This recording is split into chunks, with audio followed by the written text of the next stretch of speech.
Zuhur, Asar, Maghrib, Isyak berjemaah solat dia tuan-tuan. Sepanjang sebulan Ramadan duduk dengan majlis ilmu tuan-tuan dan puan-puan. Bangun pula tarawih lagi waktu malam. 20 rakaat campur lagi witir 3 rakaat, 23 rakaat. Bangun pula lagi qiyamul lail tuan-tuan dan puan-puan. Tetapi bila hadirnya Syawal, dia menyambut Syawal dengan penuh rasa gembira, dengan penuh keseronokan, sampai sembahyang zuhur pukul 4 petang. Sembahyang maghrib dekat masuk waktu isyak. Sembahyang isyak dekat rumah seorang-seorang. Cuba tuan-tuan pergi ke masjid, ke surau masa hari raya. Surau berkunci. Bilal pun tak ada, Tok Imam pun tak ada. Seronok beraya. Lawangan azan tidak kedengaran di kawasan flat tersebut. Sebab apa? Surau berkunci.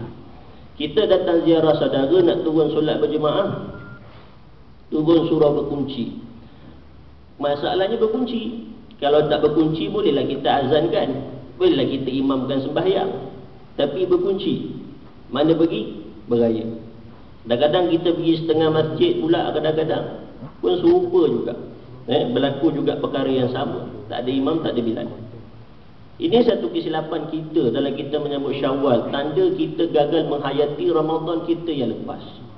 Ramadan semangat solat berjemaah, tarawih pun berjemaah. Imam buat 8 rakaat, marah nak buat 20 rakaat. Datang Syawal, solat pun tak ke mana. Sibuk ziarah menziarahi. Bagus, Alhamdulillah. Tapi kewajipan kita berkaitan dengan solat, untuk kita menjaga kesempurnaan solat itu perlu kita titik beratkan juga. Banyak kesilapan-kesilapan lain yang disebutkan oleh Dr. Zulkifli Muhammad Al-Baqi dalam buku dia tadi. Seperti yang tersebut tadi, tak bangun qiyamul lail, meninggalkan qiyamul lail selepas berlalunya Ramadan. Tak puasa 6 Syawal. Ini pun satu kesilapan. Makan demi makan demi makan tuan-tuan dan puan-puan, dan banyak masuk makanan yang halal dalam perut. Nak puasa memang berat, memang susah. Puasa 6 Syawal ni berat daripada puasa Ramadan. Sebab kita dah biasa kenyang balik, nak berlapar balik, Allahu Akbar. Ini kesilapan kita, sibuk dengan open house, kadang-kadang sampai tak kesempatan nak puasa 6 Syawal. Sedangkan kita boleh puasa 30 hari dalam bulan Ramadan. Tapi nak puasa 6 hari dalam bulan Syawal kita tak mampu buat. Itu tanda Ramadan kita mungkin tidak berjaya. Sebab apa? Rasulullah SAW ada bersabda, man shoma Ramadan thumma atba'ahu sittan min Syawal kana qasiyami dahr. Kata Nabi, siapa yang berpuasa sebulan Ramadan diikuti dengan 6 hari puasa sunat 6 Syawal, dia seperti berpuasa sepanjang tahun, setahun penuh. Ibaratnya begitu. Walaupun pada hakikatnya kita tak boleh puasa setahun penuh. Mana boleh tuan-tuan? Hari-hari puasa sampai setahun tak boleh.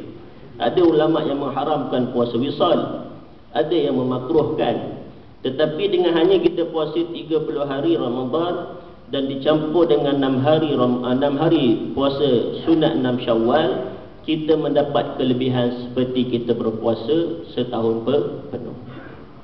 Logiknya memang betul lah. 30 kali campur 30 kali 10, 300. 6 kali 10, 60. 360 hari sama bilangan hari-hari dalam setahun.